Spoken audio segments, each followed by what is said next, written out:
We bought our house in 2018, and if we were to buy it today in 2024, we wouldn't be able to afford it. In 2018, we paid $370,000 for it. We just got it appraised, and it is now worth $720,000. We did a VA loan, so we put 0% down. Today, we would do the same thing, VA loan, 0% down. We've since refinanced it whenever rates became really, really low, but whenever we bought it at a 4.5% interest rate. That interest rate today would be 7.4%. So our principal and interest in 2018 was $1,874. Today, with that 7.4% interest rate, our principal and interest would be $4,985. Taxes in 2018 were $1,020 a month. And assuming that taxes would change, but with the sale of the house today, taxes would be $1,791 a month. So our monthly payment in 2018 was $2,894. Today, that would be $6,776. Damn. How much was your first house? My first house was $16,000. $16,000. Come here really quick. Back in the 1950s, the average mortgage payment was $60 a month. Does that make sense? For the same price of a gym membership, you can have a whole house. Does that make sense? So people have to understand, this new generation, they are not lazy. They're not lazy. Things are just more expensive and they're not getting paid any more money. That's how that goes, right? It's perfectly okay for the new generation to live with their parents because houses are not $16,000 anymore, okay? For $16,000, right, you'll be lucky to get a Toyota Corolla with 200,000 miles on it and 2 car doors missing. All right, I'm not gonna lie to you, for that same house that was $16,000, if you try to rent that house today, it'd probably be $4,000 a month just for rent. I'm not going to lie to you. The housing market has changed in a very drastic way. Before you decide whether you want to go through the rental route or do you want to buy a house, there's a lot of things that you need to consider because the repayments, they're always changing over a long period of time. For example, we can take the guy that we have here. Back in 2018, when he took his house, the interest rate was around 4%. So his repayment, after everything calculated, including the tax, he would have been paying $2,800, somewhere around there. But after just a couple of years, like it's not a lot of years apart, just in 2024, now suddenly that repayment would have gone up. Considering the new interest rate that is there in 2024, he would have been paying around $6,700. So that's a lot of money, and you start to ask yourself whether the salaries actually keeping up in terms of the pace, in terms of the change of the market. Because I mean, it went from 4% to 7%. Then you have to consider, are people actually getting that amount of increase? And at the same time, the living expenses continuously increases over a long period of time. So at the same time, the amount that he used to pay, whether for food, for the car, for electricity, those are things that have changed on top of that. So these are things that we need to consider.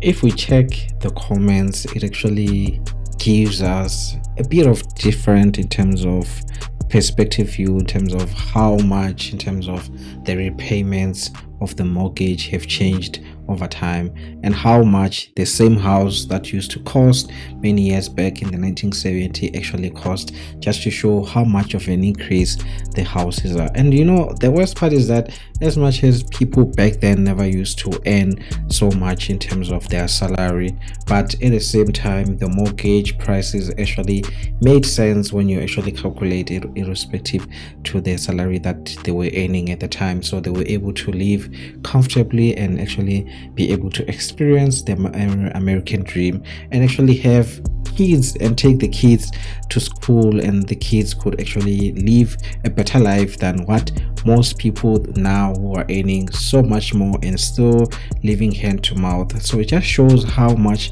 things have changed, and in terms of this video we're actually gonna be able to see in terms of how much people are paying, and in terms of the struggles of the day-to-day, in terms of what people are actually going through, just to see what the American people are actually experiencing on a day-to-day in terms of the monthly repayments, then you should be able to make your informed decision whether you should get a house or should you stick to renting based on your salary range and the house that you can afford. Thanks for showing me the house. Really appreciate it. I think I'm gonna wait until the prices come down. Okay.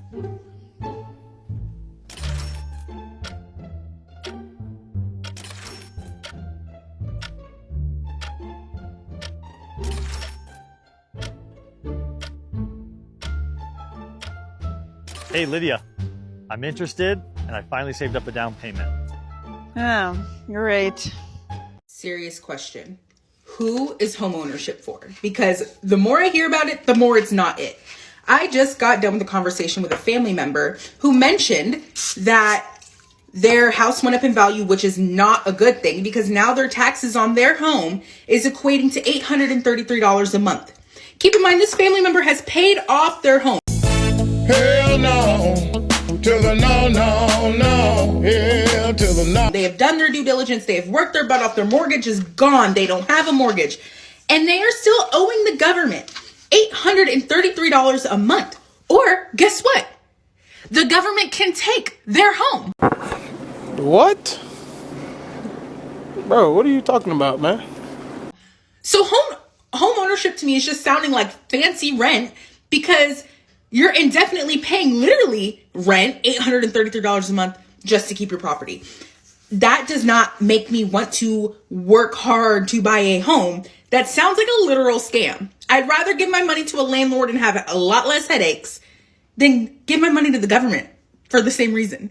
So you're telling me that if I buy a house 30 years ago at $50,000, but the city develops really well and now the value of my house is at $2 million, you're telling me that I have to now pay taxes on $2 million, even though I have never seen a dime of that $2 million.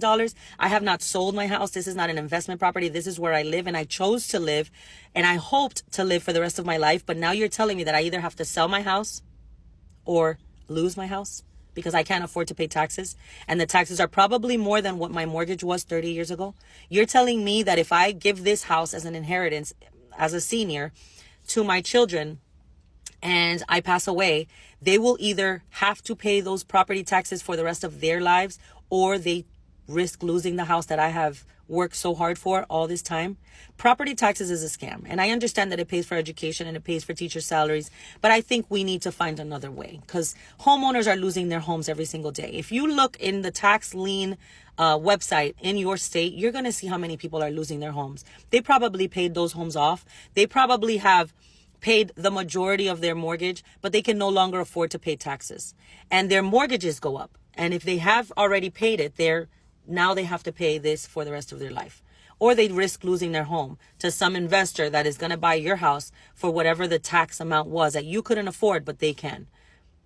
We need to start fighting against property taxes. It needs to either be regulated to stop going up as much, or it needs to be stopped altogether. We're paying we're paying enough money for our education. Like, there is a leak somewhere. This is too much. If everybody here owns their home and you don't have enough money to pay for the teachers' salaries and the education, then there's something wrong in the government and we need to fix it. My mortgage went up $1,000 and I am not okay.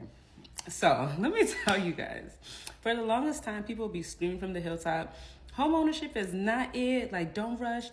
And I will just be like, I don't understand it because I'm literally chilling, like cheaper than rent. I was bamboozled. So let me tell y'all what they do not tell y'all about real estate. So they do an analysis every year from, at least with the mortgage that I got, right? And so they did an analysis and basically my mortgage increased by $1,000. And I asked them why. And they were like, something about my house is a new build. And so I guess they charged me for the taxes when it was just the land for 2 years. Then after year 2, they add the taxes with the house actually on it. And they were like, yeah, your builder is supposed to tell you. They didn't. They didn't. And so I asked them, can I sell the house? And they were like, there's no equity in it. Oh, please, man. Fucking give me my fucking money back, bro. Bro, give me my fucking money back. Give me my fucking... You guys see me smiling, but come next month, I'm literally going to be in tears because $1,000 extra a month, I legit want to move back home and live with my parents. But I don't have that option. I'm sick. Like, I'm sick. Honestly, don't buy a house if you're single. Like, buy a house when there's 2 incomes coming in because, baby, you gonna need it. As you've all seen by looking at your phones and looking at the market, it's really expensive. So according to Zillow, from 2020 to 2024, the monthly mortgage payment on a typical home in the U.S. nearly doubled. Gulp. Oh my gosh, and that's just over 4 years. The company estimates that a household needs around $106,000 a year to comfortably cover annual mortgage costs. Okay, let's look at the reality. The median household income in this country is around $81,000. And by the way, according to the U.S. Census Bureau, rising costs plus the pandemic-era shift to remote work, they're partly why Americans are fleeing big cities. And they're going way out, even beyond the suburbs, to a lovely place called the exurbs. Exurbs are smaller towns far outside major metropolitan areas, but still within commuting striking distance. And according to the census, exurbs are among the fastest growing places to live. So it's fine. People can move to other places where they're least developed or a bit of a rural area, but it's still not gonna solve the key point of that. The housing market is doubling the price in a very short period of time. So you can just imagine every 5 years the price or the mortgage repayment keeps on doubling. But you know, like how many of us can actually say that in 5 years we've actually doubled your salary? It's very few people who can actually say that, even if we are calculating the median household income, meaning that the household income of the man and the female. We're talking about 2 people who are married, and also now if we're talking about marriage, very few people are getting married, so people are actually staying alone. So that's something that also needs to be considered. And the other thing that I think, in terms of how the tax is structured, I don't understand why we have a housing tax, whereas you have corporate tax, you also have a salary tax, you also have tax on food. Why do you need a housing tax? And also, isn't this something that was supposed to be stopped as soon as you finish repaying your house? Because in other countries, some countries, how it's done is that even though there is a housing tax or property tax and levies and whatever, most of these things, they get stopped as soon as you finish repaying the house. Yes, the levies might still be there depending on the area where you live, whether it's most developed or you live in an Edo estate. Basically, it's an area where there's a yard and you have protection, you have all those things. So those are things that you are paying for. So it actually makes sense. But why should I finish paying off my house and every year I have a tax that keeps on increasing? So this is something that's actually gonna discourage a lot of people to buy houses, because if I buy a house and I give it to my children after many years, and now there's this big ass property tax, because you know these property tax, they keep on increasing every year and my children cannot afford, why should I buy the house? Yeah, so the housing market, the whole structure needs to be restructured in order to be able to make people to actually get encouraged to buy more houses. Here's how much you need to make to afford a $460,000 home purchase. Okay. Let's get to it. So I have it all set up here. $460 purchase price. We're gonna look at FHA because we're digging in at a 600 credit score. You have to go FHA at that low of a score. Okay. Too low, but it's still low enough where we need to go FHA. I love 3.5% down. 3.5. So 3.5% down at this 3.5. Keeps Let's see what we're working with. down Okay. payment only at $16,100, and I'll estimate, let's say, I know this is high, but $10,000 of closing costs. So that means our total cash to close is going to be $26,100. This will vary based off of the state and county. Okay, So interest rate, just said it like ain't nothing. Just 26 bands. Are not the best. I could see this going down to 6.25 with even just a 620 credit score too. And looking at the total payment with that interest rate, PITI, come on, now talk to mortgage me. insurance. Talk to this me. Is going to be the total amount you're obligated to on the mortgage is $36.88 per month. Now we know the payment. How much do we need to make to afford that payment? And the math is real simple here. We want to double it. And this will allow us to have some buffer for debt. So our income should be at least $73.76 a month.